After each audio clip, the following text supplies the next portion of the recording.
Does this sound familiar?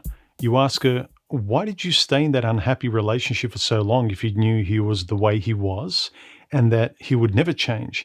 And he even told you that he'd never change. And her answer is, I thought he'd change. look, I know I've never wanted children for a very, very long time. And I've always been upfront with every person I was getting to know romantically on dates. It would naturally come up during the first few days, as it should, as we were feeling each other out for compatible values and if we wanted the same things in life. But time and time again, despite me telling women that under no circumstances would I ever change my mind on the no children policy, ever, many thought it was just something guys say and we don't really mean it, which to me says a lot about women's attitudes regarding what men say, namely that they don't really care what we want. I had one particular relationship in my late 30s where, again, I told her quite seriously that, look, if you want children, then I'm not the guy for you. Seriously, tell me if it's something that's a deal breaker for you, because I don't want to be having this discussion years from now when we're in love, when we want two completely different directions in life. And she said, I always thought I'd have kids one day, but it's not a must-have for me. If you don't ever want them, that's fine. And despite me repeatedly checking in with her over the years and her confirming that no, my position hasn't changed, you're imagining things, human, she ended the relationship after almost 3 years together because, as she said in her words, I thought if I waited, you'd change your mind. And almost all the women I've talked to about this breakup all think it was my fault in some way, even if it wasn't my fault in a big way. You know, I should have read her properly, as though what one says to a person you're supposed to be honest with and love doesn't actually matter. I mean, what else am I supposed to do? What am I supposed to go on if I notice something's potentially off, like I did, like a good ESP mind-reading boyfriend? I ask her, she says nothing, and then one day up ahead, it was something. And I just, should have felt the vibe or something. It's this condescending attitude with most women that they see most guys as changeable, as though we're raw material to be fashioned into something respectable by some chick. I'm 100% sure that women wouldn't appreciate this attitude being done to them, asking them to change all the time. Think of the arrogance of uncomfortably pushing someone to become something else because you think you deserve it merely because everyone's told you that you're special. At the end of most of my breakups, I had this common deja vu feeling with my soon-to-be ex-girlfriends at the time that they maybe found 30% of me interesting or attractive, and they then spent the post-honeymoon period redecorating me like I was some project, like I was some bathroom or bedroom that needed a makeover. Look, I'm not a fixer-upper, lady. You don't get to renovate me like some crappy bungalow you got on a cheap deal. You don't buy a Toyota, but you want a Ferrari, and you spend all your relationship pushing the Toyota to paint itself red. Where at the end of the day, you'll never really believe in its Ferrari-ness, no matter how red it tries to be to please you. No. Accept me as I am, the good, the bad, the ugly, all my quirks and lifestyle choices, all of me.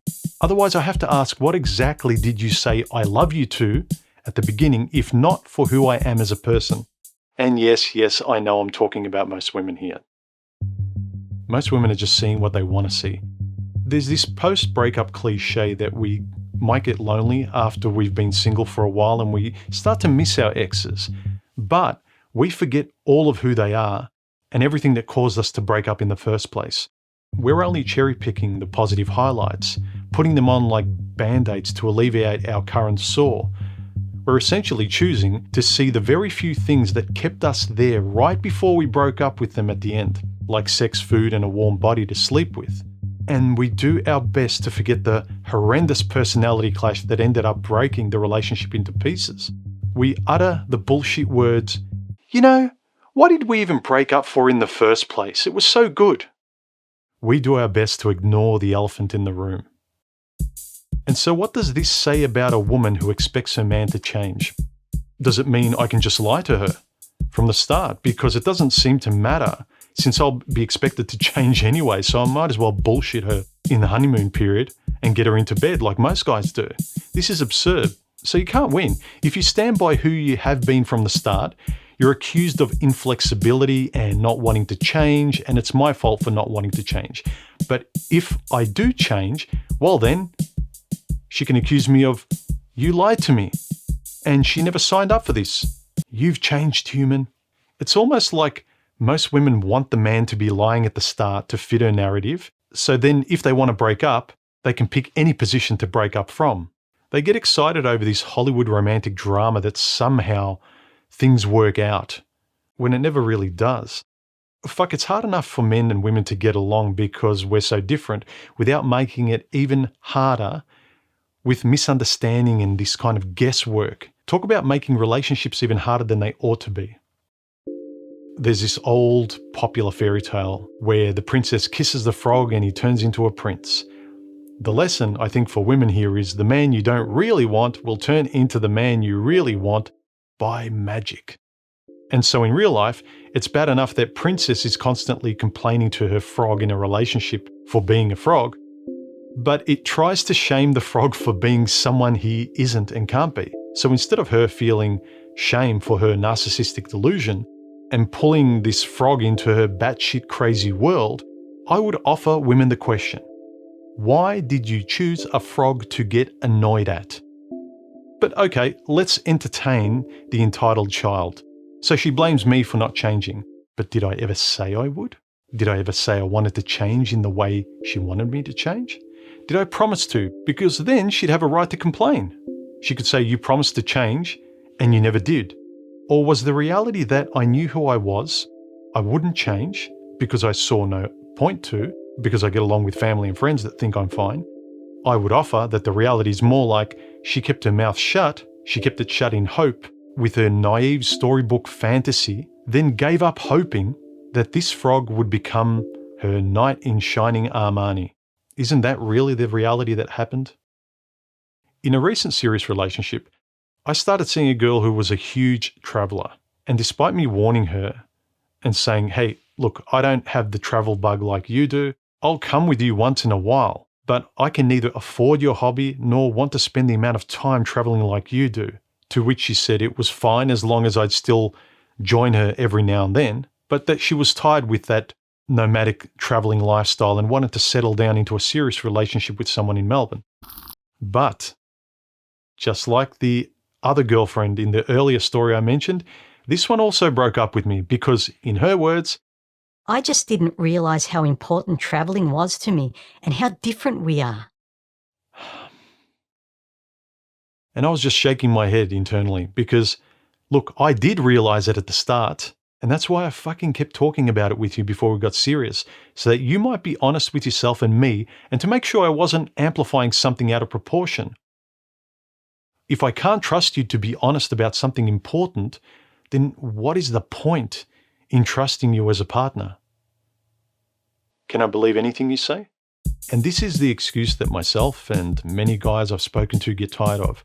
That women seem to believe, and everyone believes, that they're always innocent in relationships. No, the reality is that women are far, far too passive in relationships, especially in terms of communicating direct needs and ethics. And they just go along saying yes until he's in love.